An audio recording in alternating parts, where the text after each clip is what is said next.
जब वो महिला 45 साल के आसपास की थी तब उसका पति फौज में नौकरी किया करता था। घर में अकेली रहती थी और अकेलेपन को दूर करने के लिए उसने 15 साल के लड़के से दोस्ती कर बैठती है, उससे नजदीकियां बढ़ा देती है।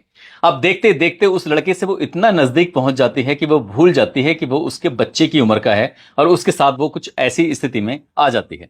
धीरे धीरे वक्त बढ़ रहा था और वो महिला जब 55 साल के आसपास की पहुंच जाती है तब उसके प्रेमी की उम्र 25 साल हो जाती है और इस बात का उसके पति को भी जानकारी हो जाती है। पति को इस बात पर गुस्सा आता था और वो अपनी पत्नी के साथ कभी कभी मारपीट कर दिया करता था। तभी वो महिला अपने प्रेमी के पास जाती है, जाकर कहती कि तुम्हारी वजह से मेरे शरीर पर कई तरह के जख्म हैं, यकीन नहीं आए तो देख लेना।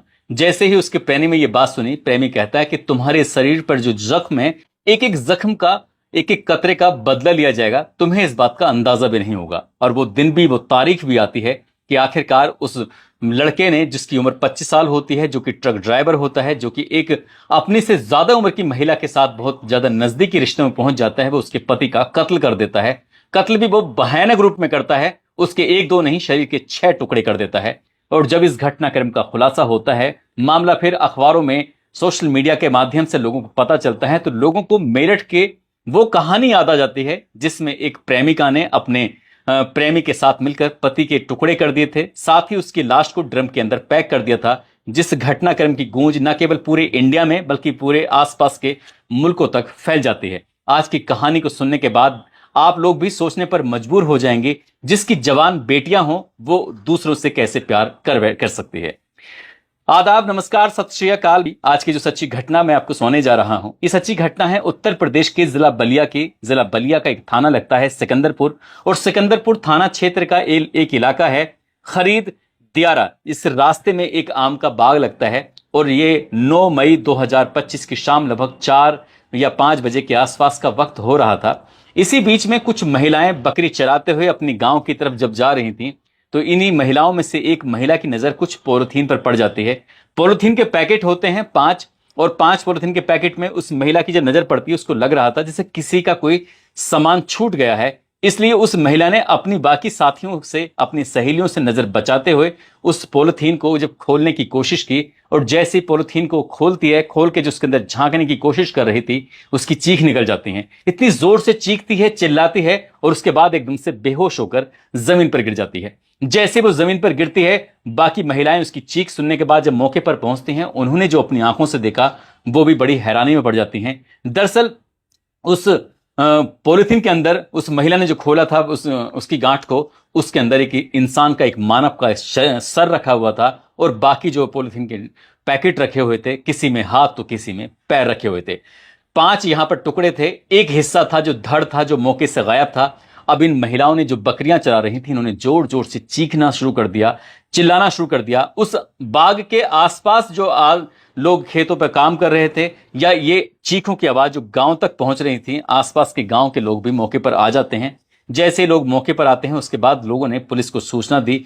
पुलिस मौके पर पहुंच जाती है और आकर देखते क्या है कि पॉलिथीन के 5 पैकेट के अंदर 5 टुकड़े रखे हुए थे, सर, 2 हाथ, 2 पैर। किसके थे, क्यों थे, कहां से आए, बहुत सारे सवाल थे। ना केवल पुलिस जानना चाहती थी, महिलाएं भी वो जानना चाहती थी। जहां जहां तक इस घटनाक्रम की गूंज फैल जाती है, वहां वहां तक लोग ये जानना चाहते थे किसकी हत्या हुई है, क्यों हुई है, किसने की है। अब पुलिस इन सवालों के जवाब तलाशने में जुट जाती है। पुलिस ने कई एंगल पर जांच करना शुरू किया, दुश्मनी, साथ ही प्रॉपर्टी और प्रेम प्रसंग। आखिरकार दुश्मनी में कोई किसी की इतने टुकड़े क्यों करेगा, प्रॉपर्टी कहीं ऐसा तो नहीं है कि प्रॉपर्टी की वजह से किसी ने ये कर दिया हो। साथ ही जो प्रेम प्रसंग था, प्रेम प्रसंग को देखकर लग रहा था कि जो मरने वाला है उसकी उम्र लगभग 62 साल के आसपास रही होगी। इस उम्र में कोई किसी से क्यों प्रेम करेगा, क्या मामला है। पुलिस ने हर एंगल पर जांच पड़ताल करना शुरू किया। अगला ही दिन 9 तारीख की शाम को लाश मिलती है। अगले ही दिन बलिया का जो नगर कोतवाली है, वहां की रहने वाली एक लड़की जिसका नाम अमली गौतम होता है, अमली गौतम सीधा थाने पहुंच जाती है और जाकर कहती है कि साहब, उसके पिता, जिसकी उम्र लगभग 62 साल के आसपास है, नाम उनका देवेंद्र कुमार है, वो गायब हो चुके हैं। उन्हें मैंने हर जगह तलाश कर लिया, रिश्तेदारी हो, जहां जहां तक उनका आना जाना वो रहते हैं, सब लोगों से पूछा, लेकिन कोई भी नहीं बता पा रहा है।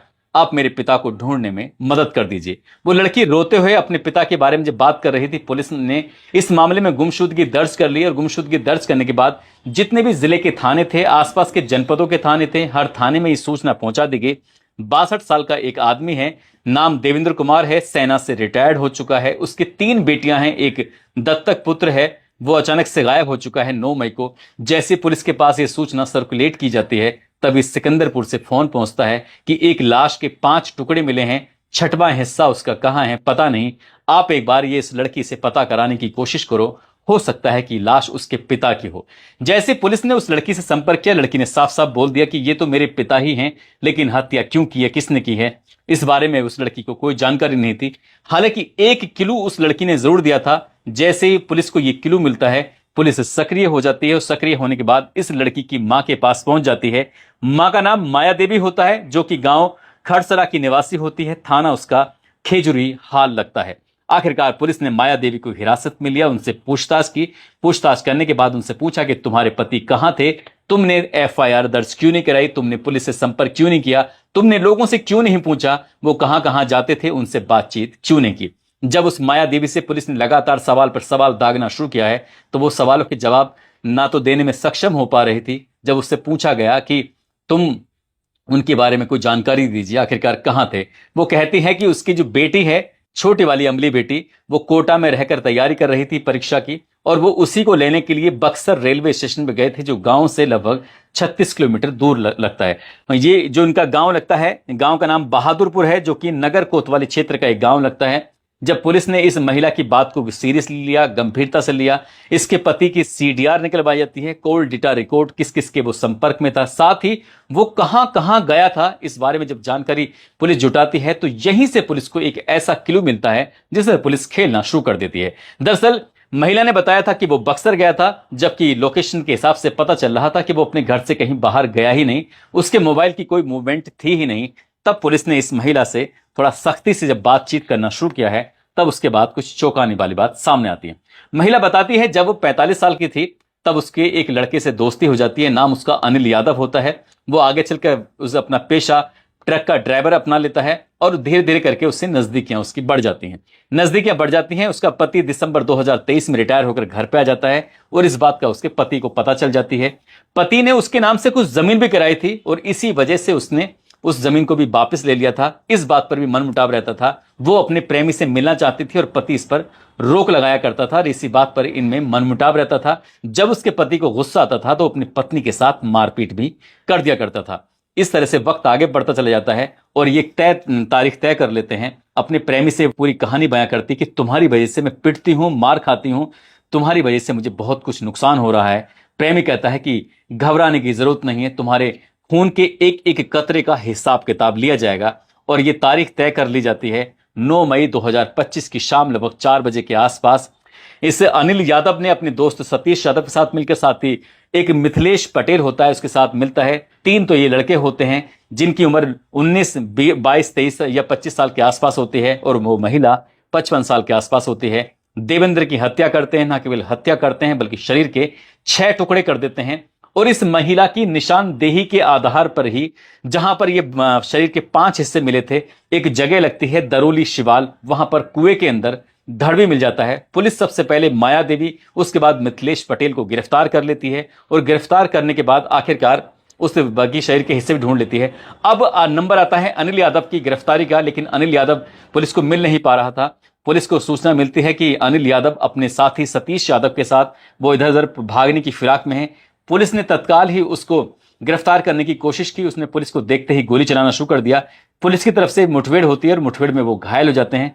पुलिस उन्हें गिरफ्तार करती है, और गिरफ्तार करने के बाद आखिरकार इन चारों को जेल भेज देती है। लेकिन जब बेटियों को यह बात पता चलती है, 3 बेटियां होती हैं, एक दत्तक पुत्र होता है, एक बेटी जयपुर में रहती है, और एक बेटी नोएडा में रहती है, एक बेटी कोटा में रहकर अपनी परीक्षा की तैयारी कर रही थी, एक बेटी की शादी हो चुकी है इन तीनों में से। बाकी जो 2 बेटियां हैं और दत्तक पुत्र है, जो कि एक विहान हॉस्पिटल में रहकर तैयारी कर रहा था, पढ़ाई कर रहा था। जब ये बात बच्चों को पता चलती है, तो बच्चों का रो रोकर बुरा हाल हो जाता है। वो सोचने पर मजबूर हो जाते हैं। वो अपनी माँ से थाने में जाकर बस एक ही बात कह रहे थे, माँ ये सब तुमने क्या किया, तुमने पिता को मारकर न केवल उनकी हत्या कर दी, बल्कि तुमने हमारे सपनों को भी मार दिया है।